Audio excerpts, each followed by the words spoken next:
start with, I haven't talked to you, Kyle, I think online in months. It's been a bit. It's been a bit for sure. What's happened? What's going on in your life? It's just craziness. We were talking a little bit before. I've been in and out of the shop. We've had some technical difficulties with some equipment. We're back in the shop now. Literally today, I stopped slaughtering today to jump on this. I've got 4 goats waiting for me in the barn for after the fact. But yeah, and then it's just been running around like crazy. We've got 24 pigs on the ground right now between, Nice. well, actually, no, we dropped it. So now we're down to like 20. Yeah, I think that's the number. I don't know. I'm bad at math. I cut meat for a living. Down to like 20 pigs between piglets and breeders and things like that. And we've been running around like crazy. And unfortunately, because of that, some of my content has taken a back seat. But we're ramping up this week. We're doing a big shift on a lot of stuff. So what's causing the shift? Well, it all started on TikTok. YouTube just kind of lapsed. Like it again, for anyone who has seen my content on YouTube, I over edit absolutely everything until it's perfect. That's just me, my ADD, OCD, whatever. I need to have it perfect. And once I started doing TikTok, within a year went from no followers to now I think I'm at 18.5 thousand followers in that time. And it's a completely different dynamic. It's now, again, on YouTube, I'm very informational. I'm a little funny, but this is what I'm doing. On TikTok, I am just a monster that I feel you are bad a monster. You're really a vegan killing monster. Oh, I love it. I absolutely love it. And it's like, I get out all my comedy juices on TikTok and I just have fun with it. So YouTube took a bit of a break, which turned into me just not posting on YouTube at all. But I need to get back to it. And instead of doing 40-minute long breakdowns on how to do this, that, and the other thing, I'm going to be doing less than 10-minute videos. Like that's what I'm shooting for. 10 minutes is going to be the longest video I do. Maybe once a month, I'll do like a full animal breakdown where it is that 30 to 40-minute video that's very bullet the freezer. This is what we're doing. This is how it's going. But instead, I think I'm going to focus more on, hey, this is a pork belly. This is what you do with a pork belly. Cool. Thanks for watching a 7-minute video. Have a good one. Mm-hmm. Because it's a lot more digestible for people. Like I know just from editing, I can only deal with myself for 10 minutes. Like I can't imagine the people watching me for 40 minutes. And there's people that do, which is crazy. Yeah. Well, I don't know. Like, unless I'm breaking down the animal with the YouTuber, I won't stay on like a whole break it down into the primals video, for example. But then when somebody's showing me how to break a pig down into the primals on YouTube, they're going, roughly 10 times the speed of light compared to how slow I cut things. So I figured out you have to have the remote in a baggie on the table so you can pause and it'll be like, just cut here. And I'm like, okay, next. Well, that's the hard part about editing those videos is, yes, I'm taking, if it's a big beef, I'm taking 2 hours of footage and shrinking it down to 40 minutes at like a minimum. So I have to watch that 2 hours to know when to cut, when to put time lapse, when to do this, when to do that. And I'm anal, so I put like funny clips and quips and stuff and all that. But you need to watch that 2 hour video to be able to edit everything. And it's like, it gets exhausting. Whereas TikTok, I could be a goofball for a couple minutes, edit it together real quick, and it's like, oh, cool, 2,000 people just watch that. That's pretty good. Now, do you do lives at all? On TikTok, yes. Yeah. So do you do like you're breaking down, you'll do a live, but then you've got the stuff after the fact that you can go back and cut that up into smaller pieces? Exactly. So I do 2 different types of lives on TikTok, and I love them both. And again, I am just getting back into it now, being back in the shop. I'll do lives where I just set up right at the bench You can see what I'm working on. I'm talking to everybody back and forth, joking around, answering questions. And then I do what I call theater of the mind lives, because TikTok does not like me. TikTok does not want me to be on this app. I have figured that out along the way. I am what they consider dangerous content. So what I do now is I'll just take the camera and I'll have a Bluetooth mic and I'll just point the camera like at the tree line on the slaughter floor, and I'll just sit there and talk shit and slaughter animals because they can't see anything. And then all of a sudden you'll just see like a leg fly across the screen into the redwood barrel. So those are super fun. And I think, again, it's the whole algorithm. If you're doing a bunch of lives, you have a bunch of people viewing your stuff, which means you're more present, which means more people will see it. For anyone who has been following my TikTok, they know me and TikTok have been going at it, like going in and out of the creator program. My views have been interesting, and there are people who have hundreds of more followers than I do that have reached out to me and are friends of mine that are just like, it is so dumb that we have more people than you because you put so much more time and effort into your stuff. And it's funny. It's like, and I'm getting 300 views on videos that it's like, why am I even doing this? So I took a break this past weekend. Like, I barely posted all weekend. I was just like, I need an out. I need to walk away. I need to like be a person again, because it's a weird dynamic. Like, all of us people that are doing content, especially in this sphere, I look at it and it's like, I shouldn't be making content. I'm an idiot that lives in the woods and like is usually covered in blood. Like, I shouldn't, like, there's no reason I should be making content, but I am, and I enjoy it, and people like it. So we're going to figure it out at some point. Yeah, I think the trick is getting people to see the content, right? Right. Like on TikTok, you run up against that $300 cap all the time. Mm-hmm. It's like, if you don't pop it, then you don't go bigger on a video, is what I've noticed. Well, so I put almost no effort into TikTok because of that, because I'm like, But every so often I'll post something controversial and it'll have like 85,000 views.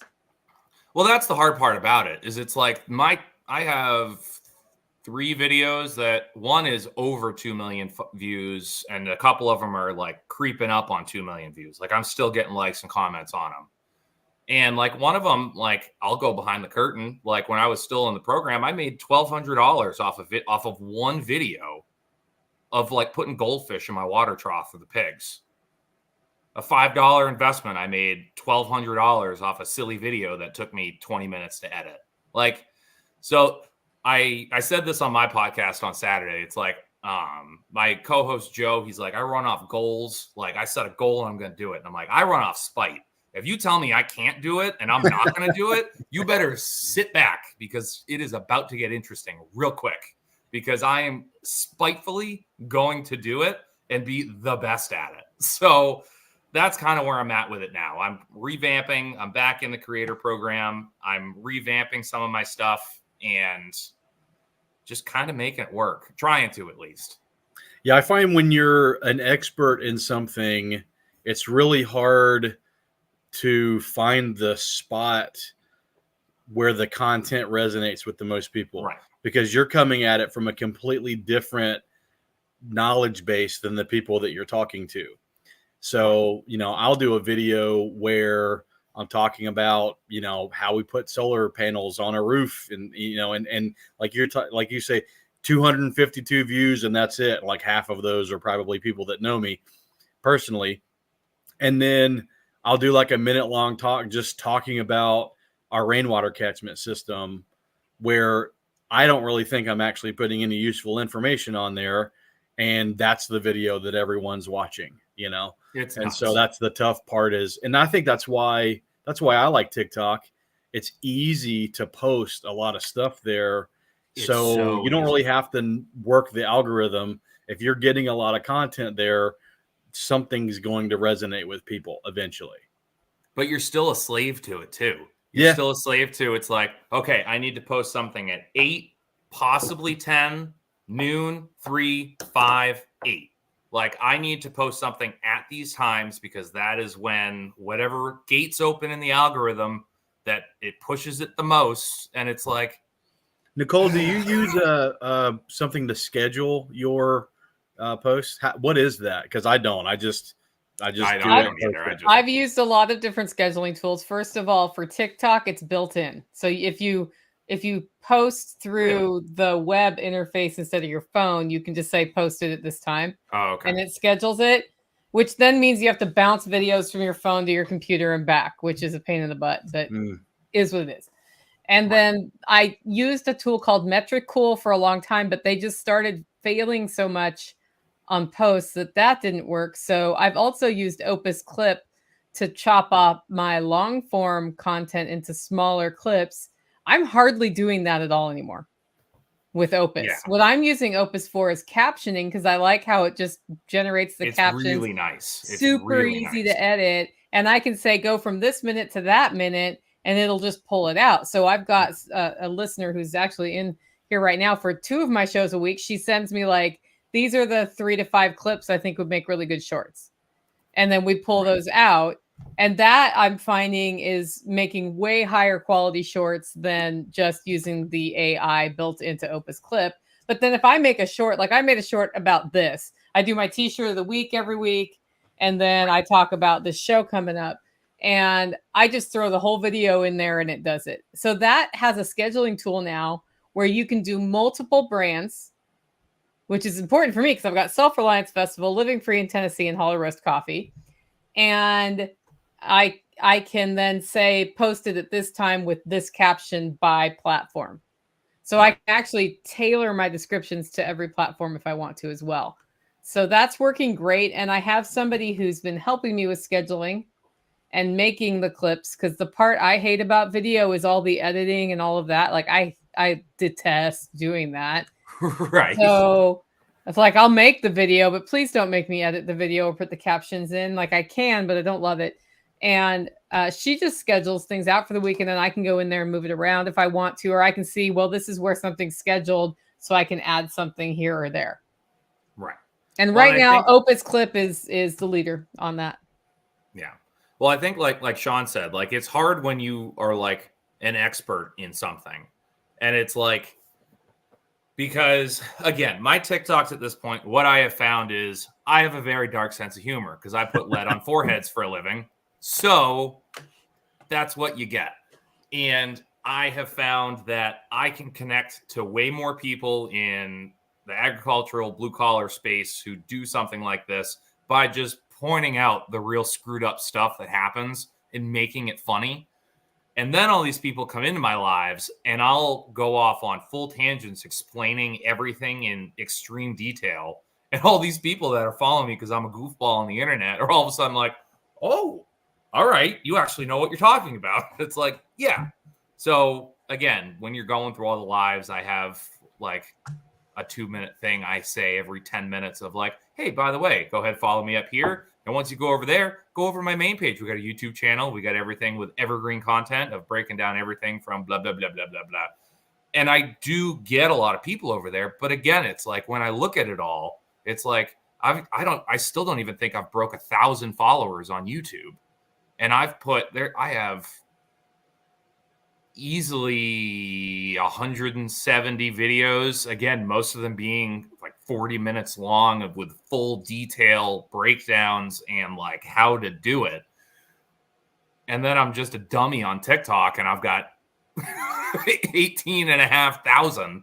It's like, it's getting into the right thing. And I should be cross posting. And I just, for whatever reason, it just kills me to do it. And it's like, I don't have the time to post the things that I'm posting. I am taking time out of my day to do all of the stuff I'm already doing. Mm-hmm. That extra 5 minutes to go over to another platform, redo everything, it's just a full mental block for me of just like, I don't have time to do it.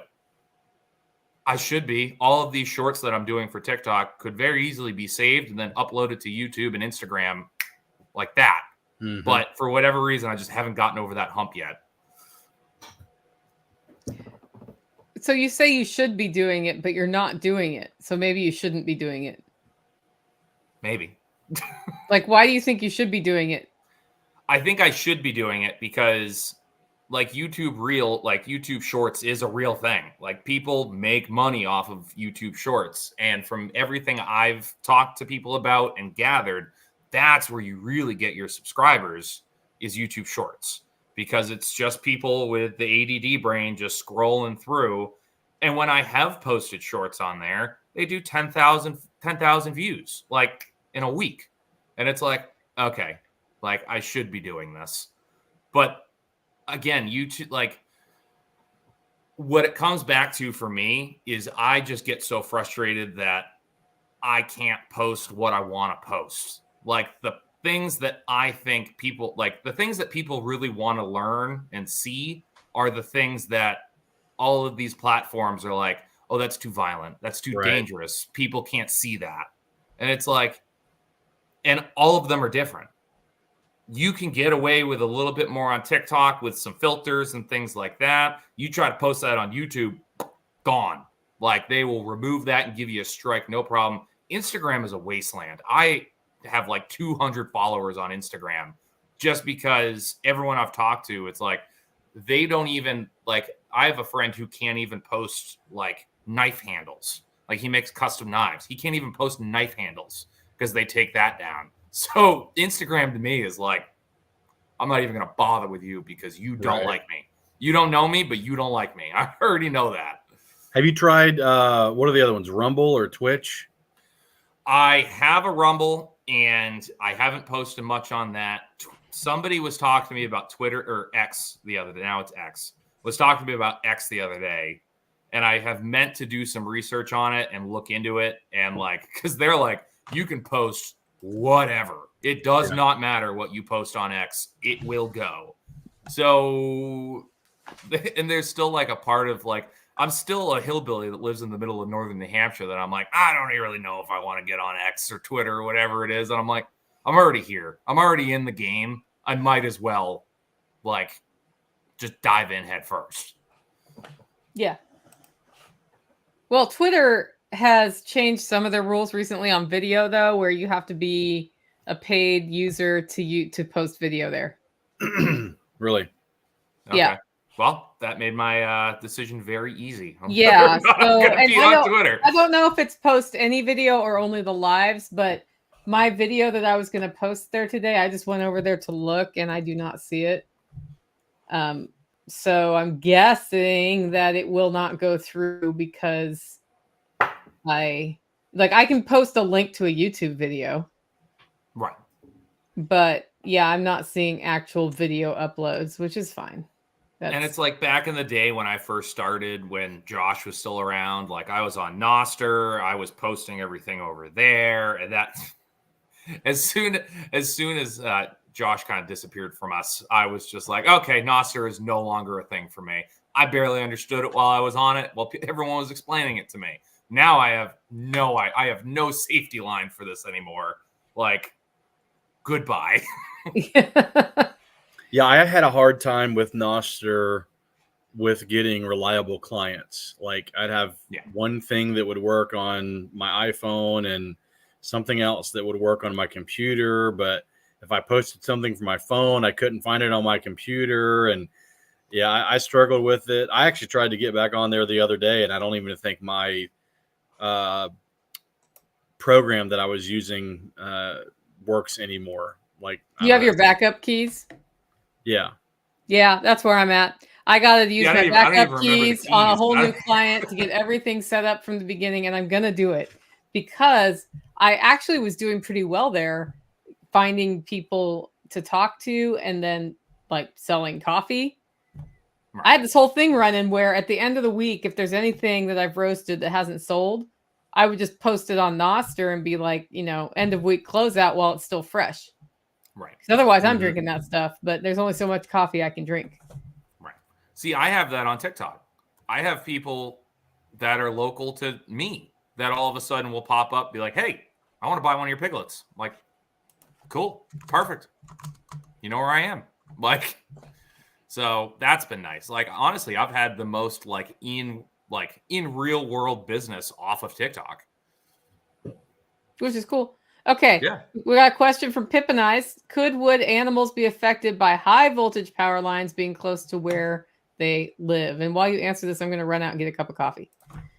So I have heard this before. Again, I think it's one of those like not old wives' tales, because you hear it all the time, that it's like, oh, my grandmother or uncle or whatever lived under the power lines and all his animals got cancer and then he got cancer. And I am not smart enough in that to understand the how and the why. But again, I've heard it so many times that I would assume yes. Like, I would assume there has to be something that goes along with it to do that. So what you're going to have with high voltage power lines is there is going to be a measurable electromagnetic frequency in that area, right? So as the power is moving through the lines, you are going to have disruptions that can be measured with an electromagnetic field measurement device. So I don't think it's that necessarily. I think it's probably that along with all of the other stuff. So I think that there's a possibility if you've got animals that are already predisposed to being sick one way or another, whether that's something they're eating, whether it's something that's been buried in the field, 100 years ago and is leaching out, stuff like that. The reality is that the areas that they choose for the pathways for high voltage lines, a lot of times it's marginal land to begin with, which means that stuff's typically been dumped there. I've been through a lot of different areas where right-of-ways were getting cleared for high voltage lines. And I mean, they're digging cars up out of the ground. They're digging barrels that are leaking something.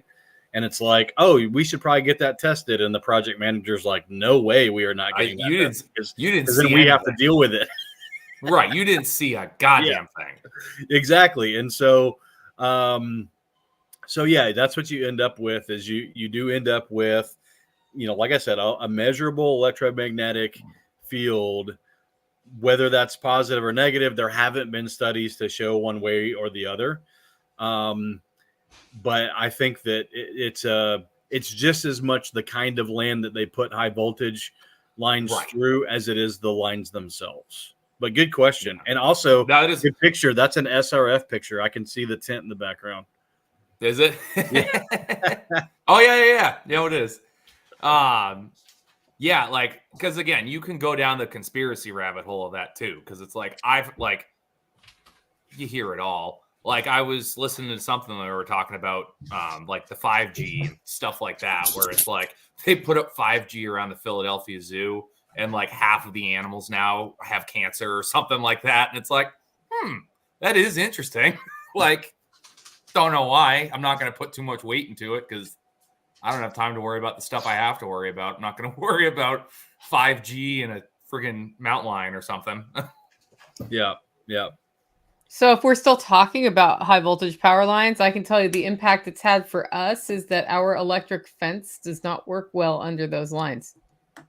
That makes sense. And we haven't confirmed that, but the place in the pasture where it doesn't work right is there every single time. Right. And then we have heard that it can impact fertility, but don't have any personal experience with that at all. But then I would imagine that would be if you're just leaving your animals under there all the time.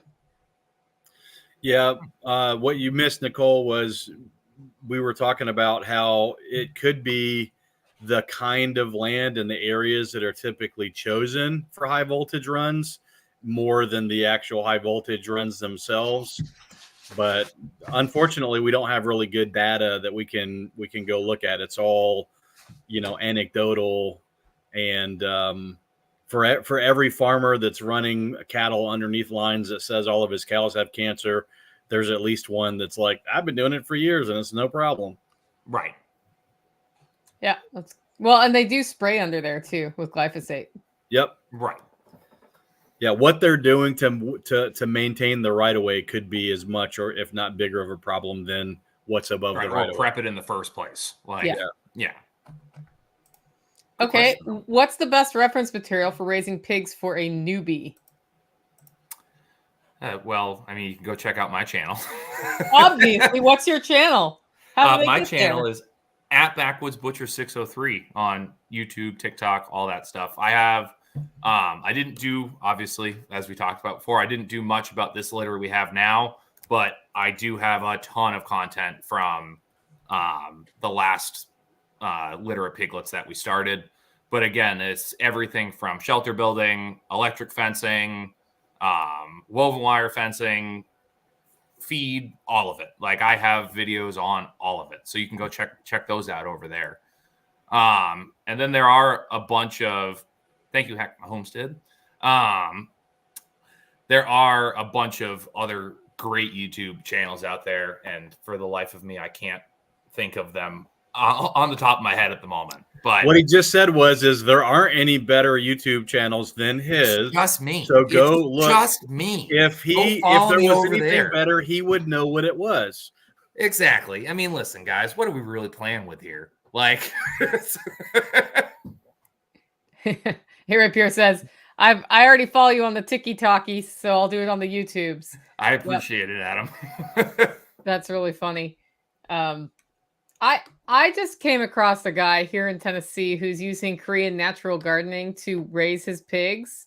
Mm-hmm. And he makes like a small pen with 6 inches of biochar, 2 feet of logs, and then 2 feet of wood chips on top of that. And then he inoculates it with IMO, and it does not smell.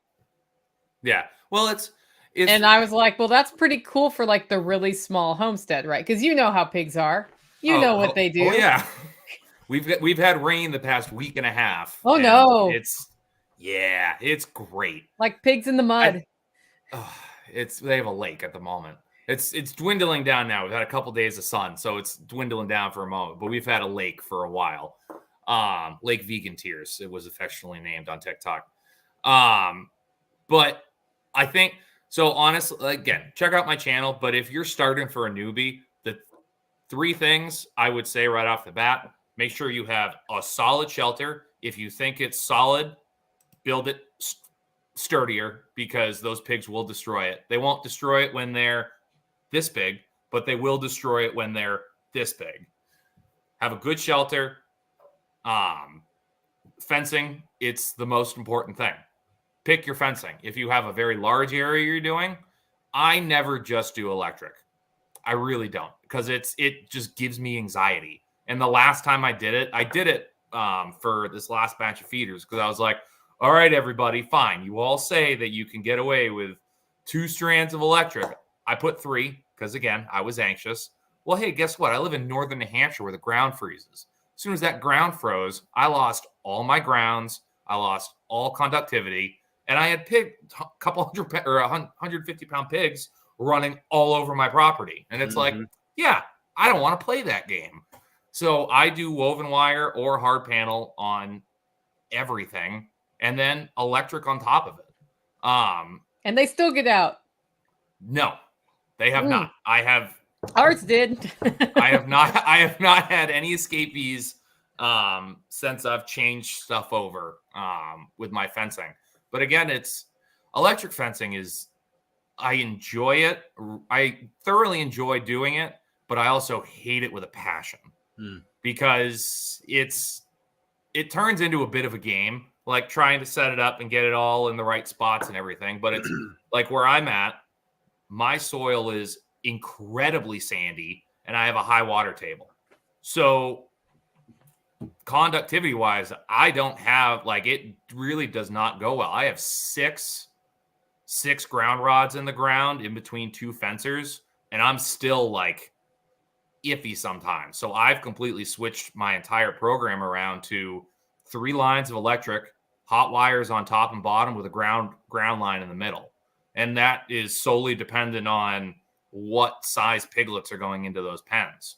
If it's breeders or feeders where they're bigger and they're more apt to go over a fence, the ground line's closer to the top line. If it's smaller pigs that are more apt to scoot under the electric line, that ground line's closer to the bottom, because what happens there, as soon as that pig touches that hot line, and that ground line at the same time, they get the full zap that comes off the fencer. They're not getting the tiny little pulse that runs through the fence and then has to run through the ground to the ground rod. They're getting everything right away. Now, are you breeding yourself or are you buying piglets? I'm breeding myself because Okay. I am. So you dumb can and train need your money. pigs to electric fence pretty Yes. young, and yeah, that's helpful. Yeah, it's super helpful. Yep. That channel again, guys, is Backwoods Butcher 603. That's me. Yeah. If you want to check out his YouTube channel, and I'll probably go back and put it in the description when I descriptionize this video. Thank you so much. I'll descriptionize it, and it will be in the show notes for those who are the audio podcast listeners. A Rapier asks, will they get through field fencing? I have some partial rolls of what I was planning on using along with electric. I have thoughts on this, but you go. So I love woven wire. It's very, well, I'm not going to say it's easy to work with. Once you've worked with it a bunch, it's easy to work with because you know how to manage it. I love it because you're able to fence in large areas fairly quickly with fairly dependable fencing. They will go under that fence. Like, that's the point of it. It is somewhat pliable. They will get out. So if you're going to run woven wire, you have to run electric. Like, do not trust a pig to be trained enough to not go through the woven wire, because they absolutely will, unless you've buried it 2 feet. And at that point, they're just going to dig it out to get under it anyway. Like if you were to use like hog panels, like the 16-foot hog panels, that is kind of your choice whether or not you use electric. Like if you're in a spot where they can very easily dig, use electric. If you're in a pretty hard packed spot and you're putting wood framing around it, you don't really need electric for that, because they're not going to move that super thick metal. Like, they're just not. Yeah. I mean, well, unless you get like an 800-pound boar that smells the sows and heat, and it's like that, then all bets are off. Yeah. Yeah. So pigs are amazing, but pigs will root around. So anything you do, if they're in a place too long, if they have the access at the edge to try to get under, they will eventually get under. That's how they've gotten out of our hard fencing here. And like, even though they don't like being zapped by the wire, they will endure. They will still test it. And eventually, one of the times they test it, they break the wire, and then the wire. They're like the velociraptors at Jurassic Park. They're just they just keep throwing themselves at the fence to find the weak point. They're like, we know it's here somewhere. And Gale. Yeah, exactly. I've had a couple of those moments where it's like, I'll drop you in the field. I don't care. Like, I am done with you escaping. And then their baser instincts, if you tap into those, can turn them into wild maniacs. So, I find that castrating the young, where the mom can hear you castrating the young, is a pretty scary little transaction to do. I'm in the middle of that at the moment. How do you do it? Like, do you trick them? Do you whisk them away? Do you just do it real fast in GTFO? If you're me, you wait way too long till they're 30 pounds, and you have to have 3 people hold them down in order to cut them. That's how I'm doing it. I do not suggest it at all. Yeah. How I do it, the one thing I have figured out in raising pigs is you need to have as many spots to put those pigs as humanly possible. And in those spots are for different scenarios. So on almost all my paddocks, I have a small corral with a small gate that it's basically the entry and the exit into the paddock. If there's an animal going into the paddock, it has to go in there. If there's an animal coming out of the paddock, it also has to go in there. It's the best spot to put in a trailer, this, that, and the other. So how I have it set up now is I have the gate pulled off with like a piece of scrap wood, basically piglet height, and I just feed them in there. Like, so before I feed the sows, I'll toss 3/4 of a bucket of feed in there. All the piglets are used to going in there. They go in there and eat. Usually once I feed the sows, they'll wander back out and come back and eat that later. But what that does is, all right, now it's castration day. I got my helpers there, feed everybody in the morning. They're like, treats in the morning? Hell yeah, we're getting in there.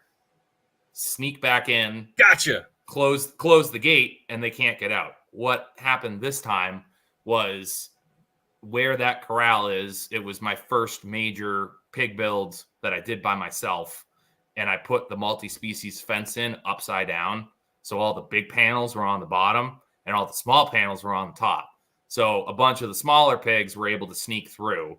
So since then, I have boarded all that up, and it's just been monsoon season up here. So I haven't had the time or a dry spot to be able to castrate them. And so how we were castrating them, my buddy of mine that was helping me out built a squeeze table. So it's essentially just an open box, essentially on legs. You can pop them in. Somebody holds the front legs, somebody holds the back legs, snip, snip, and pull, and just bring them over, spray them down, put iodine on them first, and spray them down with an antiseptic after the fact. And pigs are so freaking hardy that they just bounce back super quick. I usually try to hold on to them for about a week before I part with them if they're being sold, just so I make sure everything's healing right. There's no hernias or anything like that. So the next question is, and this one is, I hear it all the time. So explain how castrating a pig works and why banding does not work. This is a dark episode. All right, so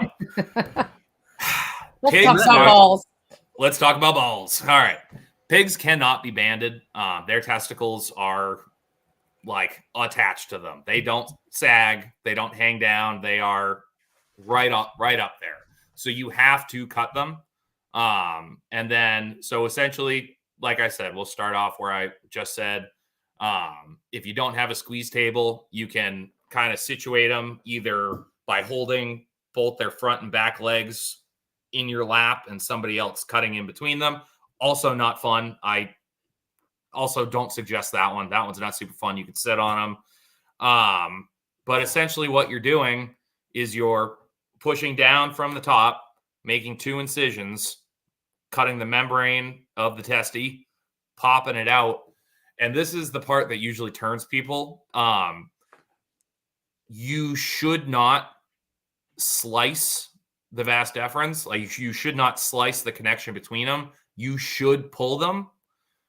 And the reasoning for that is you are going to have way more bleeding if you do a surgical cut to remove the testicle than if you pull everything out. If you pull everything out, it's naturally going to crimp down on itself and kind of obviously not cauterize because you're not introducing anything there, but it's going to naturally clot faster because it's going to be a smaller area. Okay. And so I've never castrated a pig. We've castrated pigs here several times. And every time I'm like, I need somebody to show me how to do this, they come in and they do it so fast that I don't get to do one. Right. And last time the 650-pound mother was trying to push the actual fence out to get at us. So we decided not to mess around and learn that day. See, that's where we got stuck with is all the pigs that were in there. My buddies were like, well, let's just go in and get them. And I was like, fun story. Yeah, no, that's not. I got 2 mamas in there. The difference is they're so done. They are, because the piglets are, I think they're a little over 10 weeks old right now. So they're done. They want nothing to do with these piglets anymore. They're tossing them. Like, they don't care. So there's that immediate instinct of like, oh my God. And then they're just done. They just want nothing to do with them and walk away. But again, as soon as you run in and grab one, that's the difference. Like, there is nothing scarier than like a 500-pound sow, mouth wide open, running way faster than you as you're also trying to hold on to like a 20 to 30-pound piglet that's also trying to escape you. And then you have to hop over an electric fence because, listen, you're not slowing down enough to step over it. You have to like Olympic level, like hop with both legs over this fence carrying a 30-pound pig and hope that sow is trained enough that she's just not going to blast through that electric fence to get to you. Pigs are an interesting critter. Sounds fun. It's not all the Yeah. time. Yeah, that was not my favorite part. I was talking to Tactical because we have sheep. And I was like, next round, why don't we just castrate the males? Yeah. Because we have a variety of sheep where if you leave them intact, it doesn't impact the flavor of the meat. So then it's like, okay, great. One less thing you have to deal with, right? Well, but right now we need to puts it on separate grass. the males from the females because of what could happen if we leave them together. And I was like, this would be a lot easier if nobody had anything left right now. But now they're older, so you're like, that's a whole different ball of wax. And he was like hemming and hawing. He's like, I don't know how much we'd have to pay the vet to come out here. I'm like, well, you just banned them. Yeah, but you banned them at like, I think a week or 2 weeks, like really young. Yeah. So yeah. You want to really have an existential well, Nicole, this wouldn't be as much for you. But Sean, have you ever crimped anything? Yeah. That one still floors me. It's for whatever reason, that one's like, as I'm doing it, I'm like, I hate it. I hate it so much because you just got to sit there and you got to wait for that click. And it's like,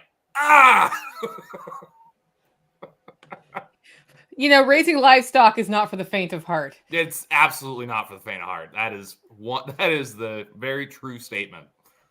But it does add like stability into your food plan. Like I said, we were going to talk about food sovereignty. We haven't overtly talked about food sovereignty here, but we have been the whole time. Right. Like when you take control of your food, that means you have to learn how to do unpleasant things related to your food. But at the same time, nobody's coming to take it right now. That is massive. And I mean, they're not coming to take it right now. They're attempting. They're doing their best. They're working their fingers into everything they can. That's for sure. Yeah, they're hitting that rock with the hammer until it's not it's all the individual rocks that breaks it, or all the individual hits that breaks it. Right. So there's definitely an effort, and we've seen it even here in Tennessee, where we do have groups in the state that are trying to push the other direction. I think we had a food bill introduced this last session where it was literally the food sovereignty bill, but it didn't make it out of committee. And it's like, poll your constituency. You're going to get 90% of people that think that, yes, a person should be able to choose the food that they put in their body. End of story, period, no exceptions. And that common sense can't even make it out of committee. And it's half of it is, well, we got to make sure we get elected the next time, because this is not really about government. It's really about getting power and keeping it. And there's probably some, Cargill or Smithfield or some other constituency or Purdue. Tyson. Yeah, that isn't going to like this, and we might need their money. So it's better to just not have to vote on it. On the food sovereignty stuff, you have both the major food manufacturing lobby and the pharmaceutical lobby. Right. Not super stoked about it. In Tennessee, we have some really great legislators who don't GAF about that at all, who are willing to always push something on the food freedom side, right? Like Senator Nicely. But we have other ones who are vehemently against any food freedom. Right. Like they'll go after raw milk. But one of them fabricated data to blame raw milk for ill children. Yep. And then when you dug down, you found out that the way they got listeria had nothing to do with raw milk.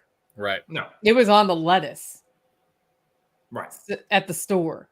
So that's the craziest thing about it is so many of these people are so vehemently against it with zero data to put towards it. And it's like, what we're dealing with up here is it's like, I get frustrated because, so for context, where I am in New Hampshire, Maine is like there, like right there. I can see Maine from my driveway. Maine's a great state for food freedom. It's amazing. They just completely changed their cottage industry laws a couple years ago. So it's where you could have never seen a pig in your life. You could raise that pig. You could never have touched a knife in your life. You can cut up that pig, put it in Ziploc bags and go, would you like to buy this single pork chop? And all of it's completely legal. Yeah. And it's like, it's right there. Like, it's right there. And my entire world would be changed if that's there. And it's like, I had my hopes up for the Prime Act when that was going through. Thomas Massey and Joel Salatin were trying to put that bill through Congress, where it was essentially like custom exempt butchers could also cut products for resale. I haven't heard a single thing about that in a year. So it's like, I guess that's not going anywhere. Like, it is so frustrating to the point where it's like, I've thought about, like, I mean, I'm already in my town zoning board, things like that. But it's like, do I have to, like, all of a sudden run for, like, New Hampshire, like, government stuff to, like, try and get this stuff going? It's like, if I am sitting here starting to go like, oh God, do I have to be in the government to make this happen? You know, it's not good. Like, yeah. Well, and here's the other side of that, right? So I spoke at an event in East Tennessee a couple months ago, and Joel Salatin was there. And the crux of his speech was, you're not going to jail. No.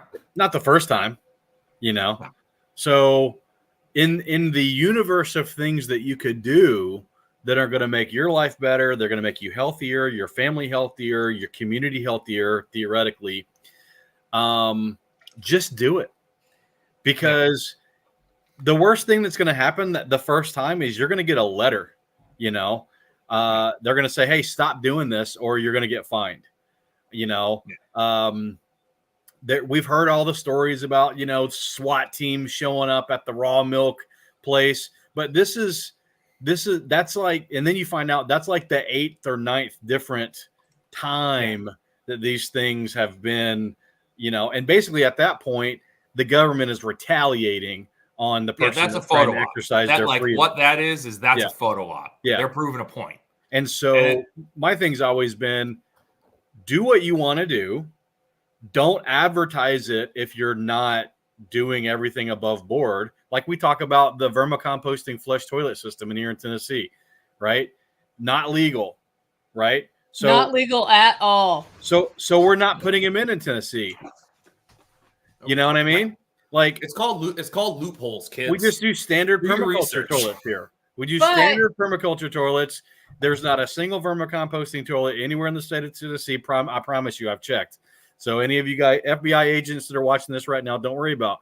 But the thing is, just know what? Not illegal though if you put it between your toilet and your septic system and pre-treat before it goes into your septic system. Correct. As long as the effluent is going into your septic system, you're perfectly fine. So, but that's just an example of like using their rules against them, right? And so my thing has always been, do the thing that's best for you and your family. If it's not strictly within the confines of the law, don't advertise what you're doing or how you're doing it. Whatever part of that isn't strictly within the confines of the law, just don't make a big deal about that. And then there's always the thing of in the event that you do run afoul and they start trying to get, I don't know what the word is, but they're trying to hit you with the power of the state. You can always say, would you like to find out who's a better marketer? Like, do you think that I can tell my story better than you can tell your story to the population? Because we can play that game. You can't. We still have the First Amendment, and until you get a judge in Tennessee to issue a gag order because you're trying to come, pull my tomato plants out of the ground because you think they're marijuana plants, like we can have this fight, and you'll probably lose. Yeah. Right. I think it was actually okra plants, but yeah. Yeah. Not marijuana. Okra is not marijuana, for the record. That explains it. No, it's tough. And it's like, again, you also need to know the law. Like, you need to do your research and know the law. I have gotten very good at explaining to my customers the law. Mm-hmm. and why we are not breaking it. Like, and that's just what you have to do. You got to work those loopholes. You got to figure out how to do it, just because at the end of the day, it's all dumb. It's all like, if you can just sit there and look at a piece of paper and just go, none of this makes any sense at all. And it's like, again, when it comes down to the crux of it, it's like, oh, well, it's safety and it's the community safety and this, that, and the other thing. It's like, hey, guess what? If anyone can cut up a pig or whatever and buy single pork chops from somebody else, if they go to a guy's house and they look and see his operation and then they look at his meat and then they get sick, that's on them. Yeah. And guess what? They're also not going to buy pork from that guy again. Well, and here's the other thing. If someone blatantly mishandles something and that person is injured, we already have laws that handle that. Right. Like, you can That's go already after that against the person. law. We don't need you to protect me from making a decision. Let me make the decision, and then if there's a problem, I can handle the problem. Right.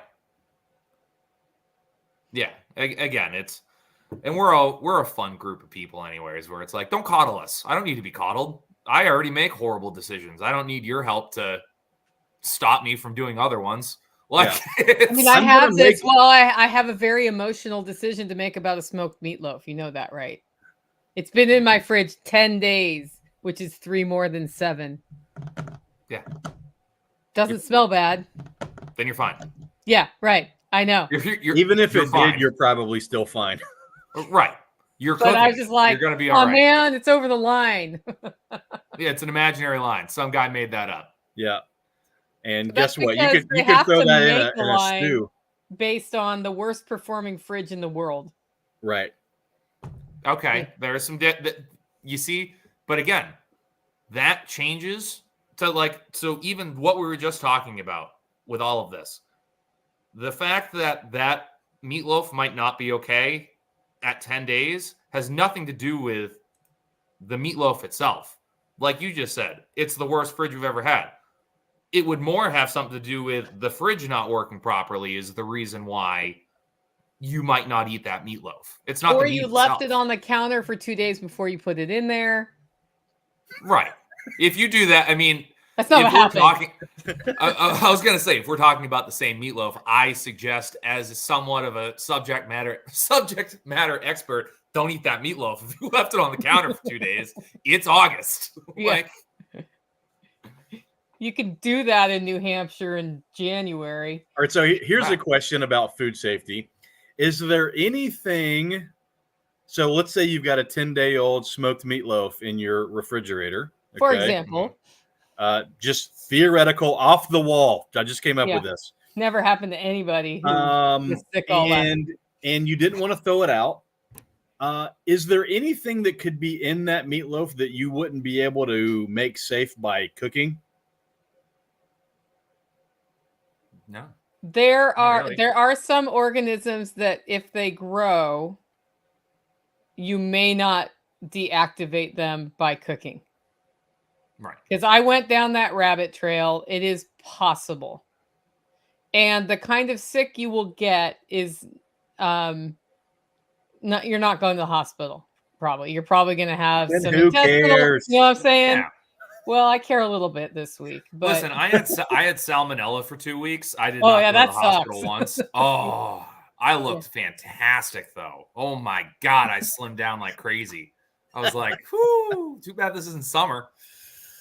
Yeah, I got salmonella at the barbecue once.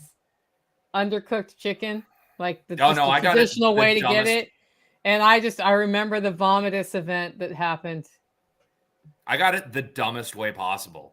I literally moved my chicken coop, like literally just took forks on the tractor and went, bah, bah, picked it up, moved it to the other side of the property, just damn near blowing the whole time. And then me being a genius, didn't wash my hands and went inside and made a sandwich. Then it was coming out of both ends for about 2 weeks. It was real fun. Wash your hands, kids. Wash your hands, kids. If we didn't learn that in 2020, we're never going to learn it, though. Yeah. Yeah. Although Salatin's like, just rinse them with water. Yeah. I mean, Your immune system needs to be strong, and I'm like, I'm still kind of like that. I'm still like, nah, it's fine. I'm not dead yet. That's what I want to hear from my butcher. Not fine. I never wash my hands. Let me cut this pork chop for you. I just came in from changing my daughter's diaper. Let me get this pork chop for you. How did I get E. coli in my pork chop? No idea. No idea. Yeah. I think learning about how the foodborne pathogens work, though, and I learn more every year, is cool, because then you can ask why. There was a post on Facebook in our Middle Tennessee Homesteaders group about the Presto pressure canner, which is an electric one. They have an electric and a non-electric. And their process for the canner is you put the jars of stuff in without the weighted gauge on there. And it goes for a while, and then it beeps at you. You put the weighted gauge on, and then it finishes the cycle. Right. She forgot to take that weighted gauge off for that first step. And then was worried the food wasn't safely canned, because that was off and then put on. Right. So the look on your face is like, why would that be? So then, people were like, yeah, I just reprocess them or just use them. So and I was like, so it would be like over pressured then? That was the thing. I was like, what that weighted gauge does is makes it so it can close and bring up to pressure. But I'm 97% sure the way they figure out if it's up to pressure is with an electric sensor in the machine. I don't think it's a mechanical thing, which means it doesn't flipping matter. And that weighted gauge has an on-off setting too. So if you put it on wrong, it will just steam out and it will never get up to pressure. Right. So I was like, did you try calling Presto and asking him about the on-off thing? Because my theory about why they have that step that way is that they have you put it on fresh every time to make sure it's in the closed position, so you don't leave it in the on position. That makes a lot of sense. And it's a human, but I don't know. And she's like, I'm just gonna blah blah blah. And I was like, okay, so now I'm gonna call Presto and ask this question, because now I'm curious. And they usually will give you an answer about the why. Right. And once you're able to ask that why, you're just thinking like, how would this work? Because if I left the pressure gauge on my stovetop canner, it just would get up to pressure faster than I was expecting, because you didn't steam it for 10 minutes first. Yeah, basically what's probably going on there is that they want to bring the pressure up slowly so that you don't have any integrity issues with the jars. And so that's probably the reason why they say, because essentially what's happening there is you're getting it to temp, and then, or to a set temp, then you're putting the weight on, then you're getting it to the additional temp, then the timer starts. Yeah. So if you just leave the weight on the whole time, the timer's still not going to start until it's at the right temperature internally. So from a food safety standpoint, it's not a problem. You're just more likely to bust a jar, I think. Yeah. Right. Well, and it's probably, that would be why I would call and ask, why is this step this way? Mm-hmm. It's the same with when the lids were out in 2021. There was all this conspiracy theory about never going to get jar lids again for canning. So I called the Ball jar lid factory, and I said, hey, I'm somebody who buys lids, and we can't buy lids. Can you tell me why there aren't lids? And they're like, oh yeah, we have 4 times the demand that we did this time last year, and we're out, and we're retooling as fast as possible to be able to create more lids. But what we've done is supply our regular orders first, and then additional orders we do second tier, because there are our ongoing customers. Yeah. And it happened in the 70s. Same thing happened in the 70s. Well, it's like the big thing that like people need to realize. All of these instructions are made for the dumbest people. Yeah. They write instructions so that the dumbest person can pick up a product and use it. Like, it's made for the person who cannot think for themselves and needs everything written out exactly how the process is supposed to go. Whereas a normal person can get a hold of something, read the instructions, go, that's obvious, or that makes sense. And then, hey, I've used this 20 different times. I know this is going to be fine. Yeah. Like, yep. That's where we're looking at with that. Yeah, Rewilder uses the tattle or tater or whatever those are. Tattler lids. I used those for 1 year and gave them all to somebody else. I did not like them. But Did this you have year, sealing issues? I had some sealing issues on pressure can stuff, and I found them to be a pain in the neck to use where like you have to do 2 steps, and normal lids, like the disposable lids, 1 step. Right. And they're So I like the single step. And they're like what, 17 cents a piece if you buy them in bulk? I just got lids for 39 cents a piece because they're higher quality. So I've had jar sealing issues this year. Mm. And it's the quality of the lids. And it was lids that I bought in 2021 from Fillmore, which I used to just order in bulk. And yes, it's been a number of years, but I've stored them carefully. And I'm just now out of my other lids into those lids in the last 2 years. And I started having lids like jar sealing issues at the end of last season. This season, I did my first batch of green beans. I had 25% fail rate. And I went to Walmart and bought ball lids and everything sealed. Well, yesterday I had 4 out of 24 jars did not seal with the ball lids. And I ordered a whole nother brand of lid that touts their extra thick rubber. So if those work, I'm going to do a video about all 3 kinds of lids and show the difference in quality, because there was like I had used Fillmore for a decade, and then boom, it's just like complete like failure after failure. And I think what happened is either when they had that high volume thing, the quality of what they were producing went down because they just had new people, or they've tried to subtract so much from the lid, to make more profit, that the lid is now not very good. Right. Yeah. But a company would never do that. I know. Yeah. They're way more worried about their bottom line than your food safety. Yeah. Exactly. And that's where it's like to get back to the food security thing, like talking about all these rules and regulations and how everything like meat wise, like everything needs to go through the USDA. Everything has to be inspected by a USDA inspector. The USDA inspector is God and has to be, hey kids, I used to work in a USDA facility. There's a handful that are real good guys and really take the job seriously. Guess what? They're just another government employee that do not care. They don't. Like at the facility I worked at, it was a mom and pop shop. We had a customer that would very regularly buy retired dairy cows at auction and put them out on pasture for 6-8 months, which, again, for anyone who has been around dairy animals, they're not used to grazing. If they've been in like a dairy setup, like it sounds dumb, like, oh, it's a cow, it should just be able to go out and graze and do whatever. If it has never been able to do that or had to do that, it does not know how to do that.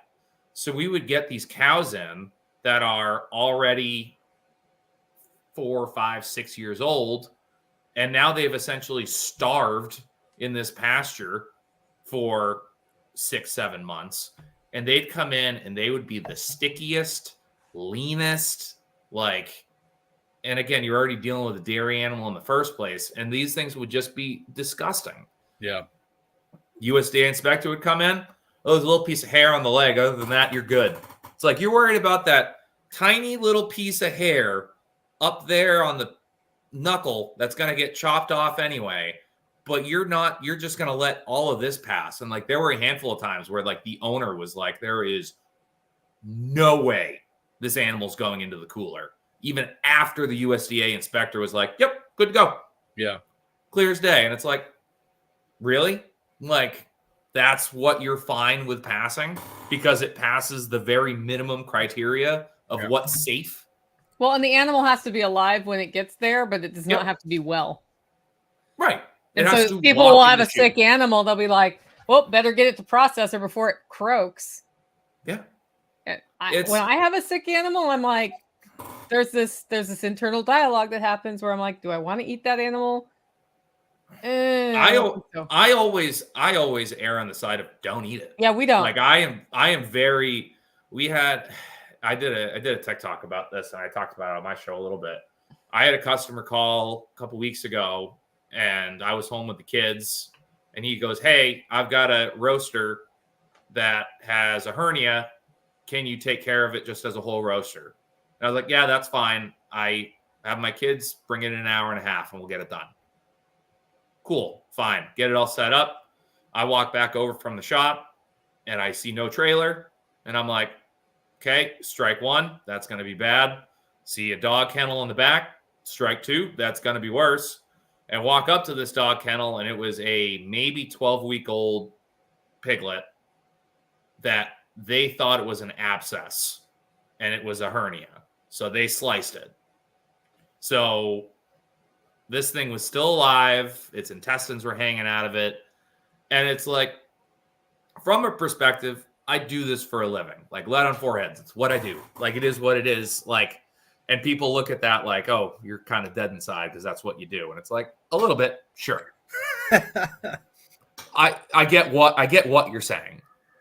Those ones are always the toughest for me. And it's like I had to put it down, and it was tough. And I was bullshit. I was pissed that I had to do that. And it's like, they're like, oh, we've been farming for 50 years. And blah, blah, blah. It's like, if you've been farming for 50 years, you should have known better than to just put that pig down as soon as that happened and walk away from it. And all they could talk about was like, oh, well, we want to utilize it, this, that, and I'm like, dude, I'm handing you back a 20-pound skun out rabbit.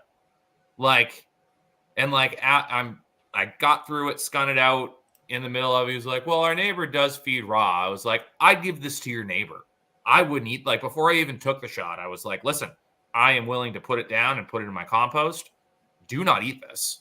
This has been sitting like this for an hour and a half. Do not eat this. They're like, oh, well, our neighbor feeds raw. And I was like, then give it to them. At this point, I have zero connection to this. Like, if you choose, I have told you up and down, do not eat this. If you choose to eat it at this point, which I guarantee you they did, that's on you. Like, you just need to have you need to have a base level understanding of what's going on with animal husbandry and just how to work, like how to deal with the meat. Yeah, well, I think about my perspective is more like, if I'm sick and have a fever, my muscles hurt everywhere. Yeah. There's a reason my muscles hurt. Mm-hmm. You shouldn't be eating my muscles probably at that point. If you don't have to. Like, if I'm starving, the math is different. Right. Not starving. Right. Yeah. So, like, I had a pig get pneumonia, and somebody was like, you need to process that pig right now before it dies. And I was like, I'll be burying that pig in the compost pile later. Well, it's what you need to think about is, it's like, again, like, just to put it back to like my scenario that I brought up. Okay, you're already putting down a 12-week-old piglet. That pig is a loss. That's a loss, 100%. Right. It would be very different if it was a 5-month-old pig that all of a sudden a hemorrhoid popped and it was like, or hernia popped. Hemorrhoid popped, that would be, but there you can go, okay, this animal will dress out at 100 pounds-ish, depending on the breed, maybe over 100 pounds. Okay, I've got a lot of money tied up into this one because I've been feeding it for 5 months. Okay, if I can get this thing dropped and skin it and gut it myself, perfect. That's great. To wait an hour and a half, and again, if I had known this on the phone call, I would have said, drop it and put it in a pit, like, immediately. Because then you have to also think, hey, guess what? Animal welfare. Like, this poor thing had to sit there for an hour and a half looking at its large intestine. Like, at that point, it doesn't matter about whether or not you get 15 pounds of boneless meat off the thing for roasts. Right. Like, that poor thing had to sit there and look at that and deal with that and feel all that. Like, you need to have some priorities. It's a loss. Deal with it as a loss and move on. Yeah, that's that sounds horrifying. And I'm sure you see horrifying stuff like that all the time. The customer that just dropped off these goats, she goes, well, they were introduced to a buck, but we never saw him do his job. So if if they are pregnant, I don't need to know about it. And I'm like, oh, They're good. pregnant. Yeah, they're guaranteed they're pregnant. So yeah, can't wait for after the podcast. Don't tell my Republican friends. I just know how goats work. When we're talking about food safety, like every food recall that you've ever heard about came out of a USDA inspected facility, right? So Exactly. who cares about what you're putting in your body more? You or the government apparatus that exists to slow things down, get in the way, and make sure that their bills are paid. Mm-hmm. That's a big deal to some people, though. Like I have friends who they're going to process their animals, and half the family is like, but we have to pay extra for the USDA inspector who's going to stand there and watch the same processor process it the same way that processor processes it, no matter what. And the majority of the time does not know how to actually do said process. Yeah. Right. Like you can't, like there are some out there that probably are pretty savvy with it or have been butchers and stuff like that before they were USDA inspectors. 9 out of 10 times though, you go to your inspector and go, hey, go ahead and skin out that cow. They'd look at you like, I have no idea how to do that. Or like, and then hey, how many of those USDA inspectors internationally are watching what's going on in the in overseas factories? Because we have USDA inspected meat coming in from overseas. So that's a whole other chapter, isn't it? That's an interesting one because the way that works now, and they just kind of buckled down on it.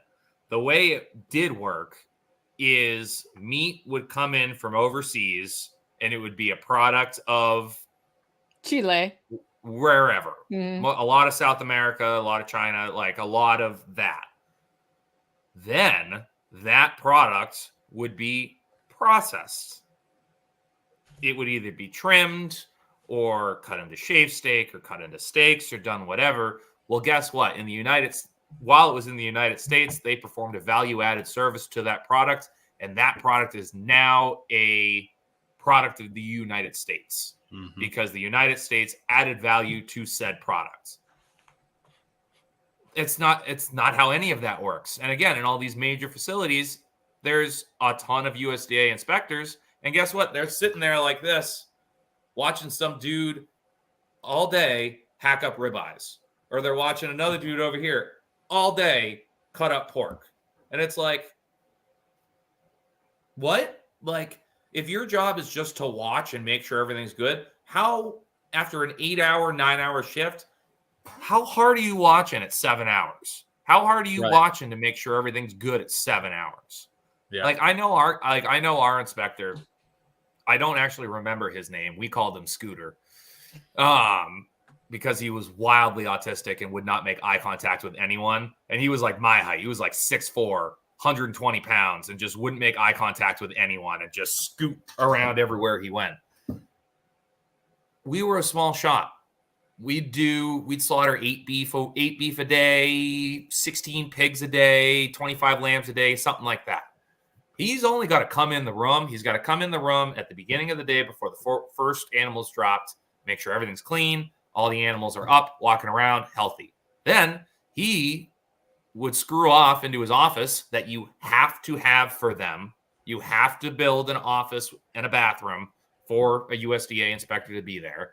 Mm-hmm. And he would go sit in the dark and listen to bird poems and bird sounds until someone knocked on the window.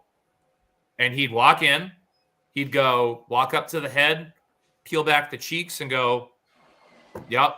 No worms in the cheeks. Walk over to the organs, go, no worms in the organs. There's a piece of hair there. There might be a piece of poop there that you got to cut off, and there's another piece of hair there.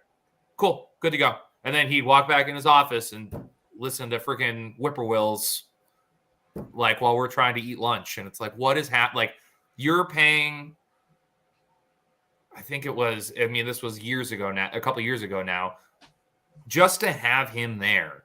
They were paying $80 an hour for a USDA inspector to be on site. Mm-hmm. If you went over, like overtime, it was 130 to have a USDA inspector on site. And it's like, for what? Like, I do everything he does now as a custom exempt butcher. If I see organs that don't look right, guess what? They're getting chucked.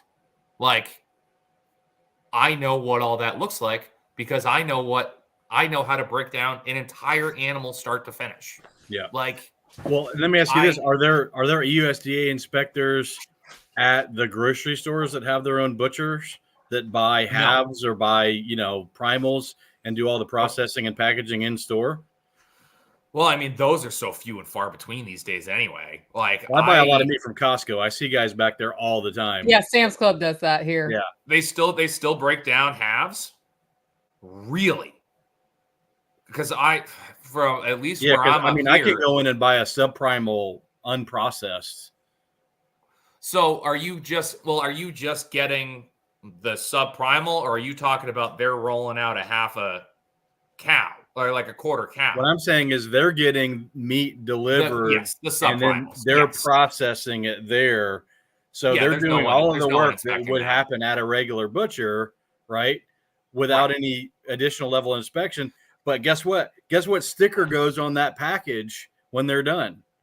USDA the same sticker that goes on everything else. But that's because that primal was processed at a USDA inspected facility.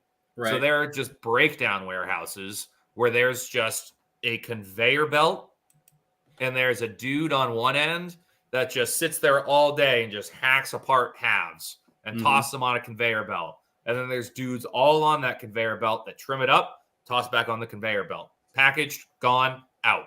Then that goes to all the different stores around the country. And then those grocery stores buy in subprimals. Then they cut them into steaks and roasts and do whatever. And yeah, and again, I worked in grocery stores too. The amount of bureaucracy that goes into all of that is so insane and, in my opinion, unnecessary. Like I was like, I didn't have aspirations, but it looked like for a little while there, I was going to be like a fairly high level grocery store cutter. Like I was going to get into the apprentice program and do all this stuff. But I had too many write-ups because I had forgot to write down the fat tests on the grind. Because when you grind the trim from the actual store and not just the pink slime tube meat, you have to put it into this tiny little machine to make sure it's exactly 85-15. And I had forgotten once or twice, and gotten written up for not doing that, and was now not able to be promoted in that grocery store chain for, I think it was 8 years until those were off my record. And I was like, okay, bye. God forbid you sell a package of 80-20 that's actually 83-17. Right. And it's actually, hey, guess what, kids? Real meat. Not the tube meat that you're gonna buy. Tube meat. I love how you refer to it as tube meat. It is. It's tube meat. It comes in a giant 10-pound plastic tube. And God forbid you buy the 73 that it literally comes out of that grinder like cold crayons. It's so gross. It's so gross. Yeah. You're gonna buy meat in the tube, buy bologna. Let's transition into the boot camp for the last 10 minutes of the show. Yeah. Because all three of us are teaching at the boot camp at Self-Reliance Festival. Right? Let's do it. We're like half the faculty right here. Yeah. It's going to be awesome. So we're going to start out with fire. This is pre-Backwoods Butcher. We're going to start out with fire and heating rocks to cook with. And then Backwoods comes in with the rabbit segment. Talk to us about what's going on there. Me the rabbit processing? I was going to talk to you more about that more and figure out what we were doing with that. Yeah, we're going to process rabbits. Woo! Yeah, I mean, I'm going to teach everyone how to process rabbits. Easiest way to break them down, or at least how I break them down, for the easiest consumption. I mean, I do my rabbits solely with kitchen shears. I don't use a knife at this point anymore. I was talking to Joe, my co-host, who's coming down to SRF as well. This will be his first time. And he is a custom exempt butcher in New York State. And I was talking to him about it after the show. And he goes, "Oh, I'll have a batch of rabbits around that time that needs to go in." I'm like, fantastic, because I'm stopping at his house first. And I'm like, great. So we can source some rabbits from the network. I was actually, it's on my list this week. Like, I can ask John Willis if he has some. I can ask other people if they have some. But if you have rabbits, that's a good start. Oh, no, that was going to be my practice, because it's been a minute since I've done rabbits. But yeah. But no, yeah. So I'm going to show everyone how to break them down, whether it's going to be for whole rabbits or parting them out for just better meals and stuff like that for your freezer. Because by the end of the time that I was raising rabbits, I would fully break them down to the point to have different packages of the arms, the legs, the saddles, all that stuff, to be able to utilize it in different ways. It's like, I'm not going to say it's hard to cook a whole rabbit. It's not. It's very easy. But you're going to have a lot better time where it's like, hey, I'm going to cook a batch of rabbit and dumplings. Let me pop a package of these saddles out. So now I've got 6 saddles all in one package that it's like, cool, pull all that off the bone. It'll be perfect. Like, hey, I want to do chicken wings. Oh, I don't have any chicken wings, but guess what? I got rabbit arms. Go ahead and bread them and fry them. You got a whole meal of that instead of like, now I have this whole rabbit that I'm going to scare my children with or scare whoever's coming over for dinner, which again, I love it. That was my favorite part about raising rabbits, is cooking it for people and just plopping Bugs Bunny on the table and everyone being like, oh my God. Yeah. Yeah, so we've got 2 rabbit demos. We have the one at the festival. Yep. But on Friday, we have a class of up to 20 people. And right now there are, I think, 15 or 20 tickets left, which is the SRF boot camp, where you show them how to process, they process. And then we prep them to cook that day. Nice. Yeah. Perfect. So we're not letting them go through rigor. And then we're going to slow cook them with those rocks we've heated in a rock pot. And if they fail at this, then their lunch is going to suck. Yeah. Yeah. Sure is. So once that's done, we'll talk about recipes. John Willis is going to talk about raising rabbits. And part of why we're focusing on the rabbit is it's a decently high yield meat critter that you can raise in a variety of ways. Depending on what your specific living situation is, to have more resilience and more durability in your life. So we're kind of like following the story of the rabbit, but then we're going to layer in some other things that can add resilience. So then Sean's going to be talking about water treatment and collection. Tell us a little bit about that. Yeah, so we're going to talk about water treatment and collection. I'm just kidding. We're going to talk about different sources, different ways to source water. We'll talk a little bit about spring development. We'll talk a little bit about, different things you can do to move water from where it is to a different place that might be more, accessible to you or your animals, or however you want to do that. We're going to talk about easy ways to treat the water. A couple different methods that are pretty low tech to sanitize water. And so basically the idea is that everyone wants to talk about, solar energy, but the reality is you can get everything that we use energy for, you can use other methods for, but there's no replacement for clean, drinkable water. There's just nothing else that you can do. Like, I don't need a refrigerator. I can actually can all of my meat and use it straight out of the can. Like, I don't need to do that. I like aging my deer before I chop them up, but I don't have to. There's alternatives to those things. There's no alternative to fresh water. So we're going to talk about how to source it, what does good look like, what does bad look like, and then how to get to good. Yeah. I'm going to be talking about recipes and that sort of thing, and making it an enjoyable experience, especially with some herbs you can grow in your yard that are easy to grow. Amanda Willis is going to talk about like the wild herbal remedies that she works on. And we've got a lot of really cool stuff. So I'm going to actually share the screen of what's up here. So Chuck, Chuck Peoples is going to talk about just basic emergency medical. Sonny Puzikas is coming in and talking about resilience in the form of self-defense, which is something that as a homesteader, that was the last thing I wanted to mess with. And then we've got Tim Riley talking about some important things with gardening. And I think we're going to go out into the swales at Willis's and just talk about like ways to set it up to where the stuff is growing itself, right? Because when you're really busy, it's actually nice to have that layer in there as well. And he's going to talk about companion planting and how that can help you. And then we're going to end with a giant roundtable discussion just for the boot camp participants that'll be organized around who's already in town. And I know Jack Spirko for sure will be at that one. He's promised to be there in time for that. So it's going to be a pretty fun day. It's one day like drinking from a fire hose where we go half hour from person to person to person. Your lunch is cooked by you with fire, which is part of the fun. And those tickets are at selfreliancefestival.com.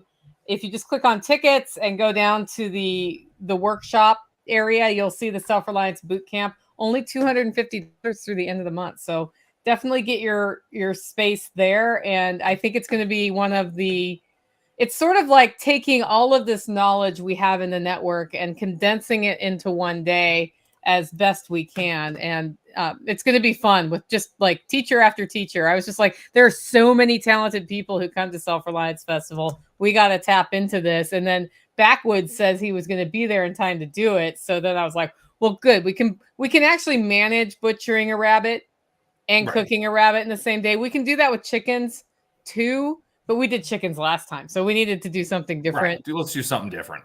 Yeah.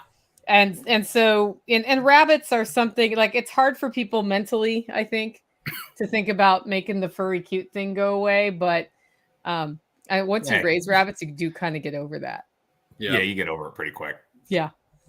The other benefit there is that you listed off the group of people that's going to be there, and we're only selling 20 tickets to this. So the availability to ask questions, to get almost one-on-one discussions around all of these different topics is significant. Like if you went last fall to the chicken processing workshop that Joel Salatin did, you got to ask Joel questions. I mean, he walked through the whole chicken operation at Polyface Farms.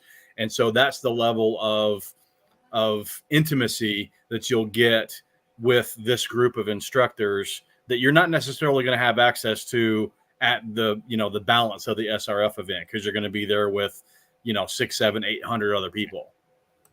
Yeah. Or you could do what I did and completely fangirl out and not ask a single question and just be like, oh my God, it's Joel Salatin. Yeah. Every picture I have, I just look like a goober. Well, hopefully you're over the fangirldom by this visit, right? Yes, I will be. Yeah, it's that's not unusual that people are like, oh, what do I say? It's like, just say something. Yeah. And then be cognizant about taking too much of somebody's time, like don't follow your person the whole time. Right. There's like a balance between like afraid to talk to him so you don't talk to him and like won't like stuck like glue.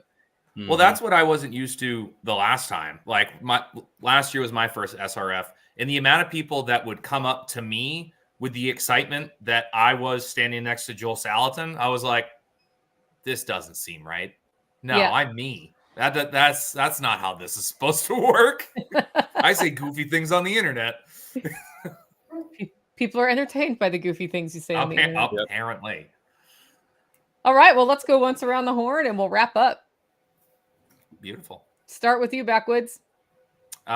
You can find me everywhere at BackwoodsButcher603. So that is TikTok, Instagram, even though it's a wasteland, I don't post anything, and YouTube as well. We will be getting back on YouTube, so stay close attention to that. I'm going to try to get some stuff out this week because I am slammed and have a bunch of product in. So we're going to try and get a bunch of content out. And then also, if you want to listen to me on more podcasts, you can follow me on my podcast, Meet the Critters, MEAT, the Critters. Me and my co-host, Joe Blakesley. We It is a farming and butchering podcast that get probably in the 58 episodes that we've done. There's probably about 4 hours of actually butchering and farming related things in there, but we have a lot of fun. It all comes back to it. But we have a lot of fun on that. So go check out that. It's on YouTube every Saturday at 8 p.m. Eastern Standard Time live. So you can join the chat. And then it's everywhere you can download podcasts. All right. I'm Nicole Sauce from the Living Free in Tennessee podcast, and I am one of the founders of the Self-Reliance Festival, which is not your daddy's homesteading and preparedness festival. Not your grandma. Not your grandma's, although grandma is welcome. And it's a great, I think the best thing about it are the people you meet there. But in order for that to happen, we have awesome speakers.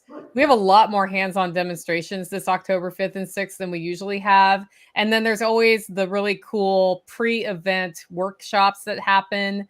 And the vendors are great. But what's really fun is like committing to it, going to it, camping while you're there. So you have time to have those in-depth, real conversations with people.